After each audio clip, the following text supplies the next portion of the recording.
ku soo dhawow qaybtii 8aad ee qisadii jacaylayska Kaylow. Qaybtii 7aad waxay ku dhamaatay anigoo go'aan ku gaaray inaan weydiisto aabe qarshaan ku dabaro dhakhtarka. Qaybtanna halka ay ka sii bilaaban doontaa daawasho wanaagsan.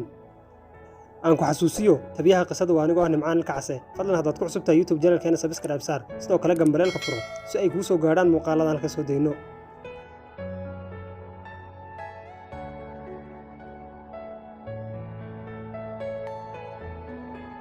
waxaan istusaynayaa aabba ka qaato ama raatay deemi inkastoo aanan ogeyn waxa uu ka oran doono go'aanka qaadashada arrinkaasi. aad ayay igu adkaatay. maalmo ayaa wada fikir caynkaasi ah intaana kuma aanan guulaysanin inaan ku dhaqaaqo inaan aabbo weydiisto lacagta. waxa uu xaalku sidaa ahaadaba habeen talaadaha ayaa anigoo sariirteeda isaga dul fakaraya mar qurad qaatay go'aan degdeg ah oo ahaa inaan arrinka aabbo u sheego. markaasaan u soo baxay deerka hore ee aqalka oo aabbo isaga leersanayay. haddaan dibadda soo istaagay waxay indhahaygu qabteen adeerkay xasan ani aabaheed. waxaan nahay naxdintii ugu sarraysay. markaasaan qalbiga iska idhi oo goorma ayuu teelay ka soo laabtay. intaan waxoogaa farxad iska muujiyey ayaan ku dhahay waaw adeer goorma ayaad soo laabatay, waadba soo dhaqsatay soo adiga waqtigii ka soo horumaray. wiilkayga hawshii aan u baxay ayaa 6 bilood dib loo dhigay, sidaa daraaddeed galabtoon baan imaaday ayuu isna igu warceliyey. sheeko iyo isla qosol dheer kadib ayuu adeerka iska baxay. aniga iyo aabba ayaana isku soo xirnay. aniga ma dareensaneen waxay ka wada hadleen. waxaana isiri kollayba arrinka guurka kalama uunan hadal. hadda ayuuba yimday salaan unbuu la soo baxay. anigoo isla hadalkaasi ku maqan ayaa aabba igu yidhi hayow wiilkayga maxaad la fikiraysaa. intaan fikirkii ka soo laabtay baan ku idhi haa aabe adiga ayaan arrinkuugu socday. isna igoo ma uusan waaline waxa uu igu jawaabay ii sheeg wiilkayga waxaan adiga kuu qaban waayey cid aanu qabto ma jirtee.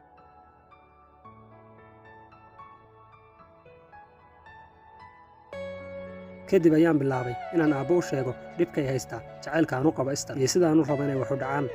markaan intaasi idhi aabbahay waxa uu galay fikir dheer kadibna wuxuu igu jawaabay wiilkayga xamsow qorshahaaga waa mid iska yara wanaagsan waxna waad jeclaan kartaa laakiin su'aal aan ku weydiiyo waayahay aabe waan ku idhi. kadibna waxaana dhex maraya su'aalahan iyo jawaabahan. aabbe ayaa weydiiyey gabadha ayay tahay. anigaa ugu jawaabay waa gabar Soomaaliyeed. aabbe ayaa yidhi Soomaali inay tahay waan dareemayaa ee ciddee ayay ka tahay. aniga taasina weydiiyey waqti sagama aanu lugin waana jeclahay gabadha amigaygina waa inaan helaa oo keliya. aabbe ayaa yidhi sidee gabar aan la garanayn reerkeena loogu soo goorin karaa. anigana waxaan ugu jawaabay aabbaan mid isla fahanno aniga qofkaan jeclahay ulajeedkayguna yahay inaan guursado waa Esther ee maahan reerka ay ka dhalatay. ha wanaagsanaadaan ama ha xunaadaan waxiga galay ma lahan. Esther waan kaa huba aabbe waa gabadh wanaagsan oo inuu qalantahay inay kusoo biirta reerkeena.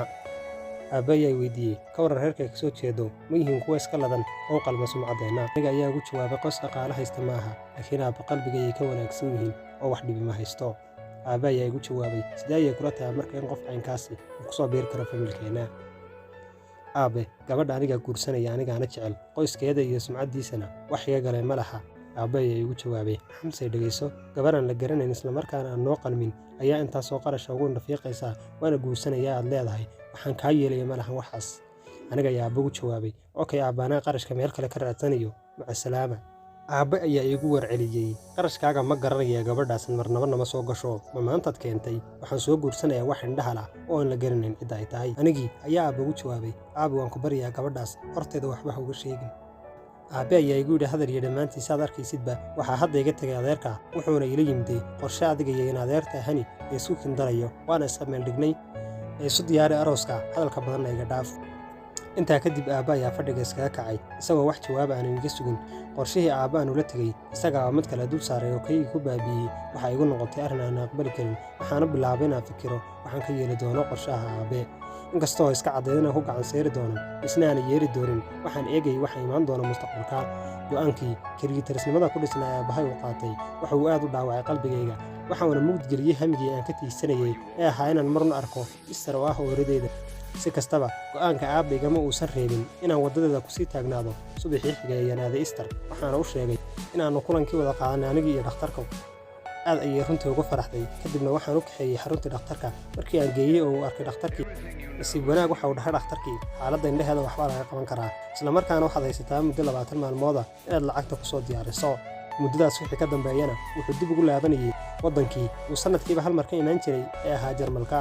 intaa kadib inta Esther aqalkooda soo celiyey ayaana gurigeena imiday. waxaana bilaabay inaan ka fikiro waxaan samayn doonay halkaan u baadigoobi doono lacagtan $1,000 ee loo baahan yahay. fikir dheer kadib waxaa ii soo baxday inay xalay la muuqatay inaan iibiyo mid ka mid ah 2 guri oo aan hooga iibsaday magaalada Muqdisho si aan dhakhtarka u siiyo lacagta uu baahan yahay.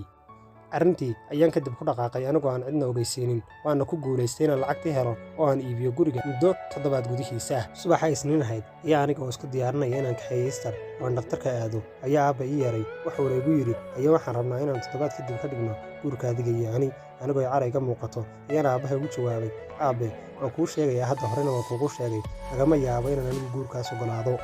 intaa kadib aabbahay aad ayuu u carooday waxuuna ku sigtay inuu gacan ii qaado cabbaar ayuu iga aamusnaa waxauna kadib yidhi laba mid unbay noqon inaad guurkaas ogolaato iyo inaan labadeenna isdayno. xaqiiqdii jawaabta su-aashaasi aad ayay igu adkaatay waxaana aabbahay ku yidhi aabbo aniga adiga waxaan dhahay wiil iyo aabbihiisa madad is dhalay arrintaas darteedna kuma kala go'i karno si kastaba diyaar ma ihi guurkaasi. in cabbaar haddii u aamusnaa aabbahay ayuu igu yidhi mar horeba waan ogaa inaad sidaa ay odhan doonto haddaad dhiiggayga ahaan lahayd oo aan ku dhali lahaa sidan ma aana samayseen. xaqiiqdii erayadaasi waxay noqdeen fallaar ku dhacday wadnahayga waxaana la yaabay wuxuu aabba ula jeeda haddaad dhiiggayga ahaan lahayd. waxaan isweydiiyey su'aalo ay ka mid ahaayeen aabba kuma dhalin miyaa mise sidan oo dhan cara ayaa ka keentay. haddana waxaan is idhi cara hadday jiri lahayd xaalka halkan ma uusan gaadheen aabbana kuma dhihi lahayn haddii aan ku dhali lahaa. xaqiiqdii waxaan halkaasi ka qaaday tuhun ku saabsan inuunan aabbay dhalin aniga oo ilaniga qabanayso ayaan aabbe ka tegey waxaan si degdeg ah u galay qolkay hooyaday hurdaysay oo aan ka kiciyey hurdadii waxaana war ugu bilaabay hooyo aniga aabba ima dhalin miyaa ma aabba kale ayaan leeyahay mise labadiinnaba ima aydaan dhalin. jawaabtaan ka sugayey ayaa noqotay ilin marqura ka soo hoobatay run ahaantii waxaan sugayay ku dhowaad 30 daqiiqo waxaan xitaa ka waayey inaan haa ama maya ka helo anigoo sidaas u niyad jabsanayaan iskaga tegey. cabbaar ayaan oohin la fadhiistay deerka gurigeen waxaanse go'aan ku gaadhay wax doonahay ku qaadatay inaan helo xaqiiqada rasmiga ee warkaasi. si kastaba qalbixumadii aan subaxaasi qaaday igama ayna reebin waxqabashada Esther iyo inaan caafimaad u helo indhaheeda. waxaana aanu arrinkaas ka tallaabo qaadaya aan hore u soo qaatay lacagtii indhahaan ugu fiiqi lahaa Esther kadibna aan gurigooda tegey oo aan ka soo kaxeeyey. waxaan noo kaxeeyey xaruntii dhakhtarka ee uu fadhiyey doktorku. markaan u geeyey kadib ayuu yidhi adiga bannaanka soga bax waxaan bilaabaynaa hawsha waayahay intaan ayaan bannaanka soga soo facay. cabbaar haddii aan fadhiyey ayaa waxaa soo baxday Esther oo indhaheeda ilinay ka muuqato kadibna waxaan ku idhi maxaa kuu dhacay Esther waxay ugu jawaab celisay aniga ma doonayo in indhaha la ii fiiqo oo maxaa dhacay ayaan ku idhi balse way diiday inay wax ii sheegto waxayna si kooban iigu tiri marka hore gurigeenna keen xaggaas ayaan wax walba kugu sheegayaa. halkaas waxay nooga qaybtii 8aad qisadii jacayliska keelow hadduu rab raali ka noqdo halkaa kasii bilaabi doonaa qaybta 9aad ee daawasho wanaagsan. aan ku xasuusiyo tabiyaha qisadu waa anigoo nimcaan ilka case fadlan haddaad ku cusub tahay YouTube channelkeena subscribe saar sidoo kale gambalaalka furo si ay kugu soo dhacaan muuqaaladan halkaas u dayno waad mahadsan tahay.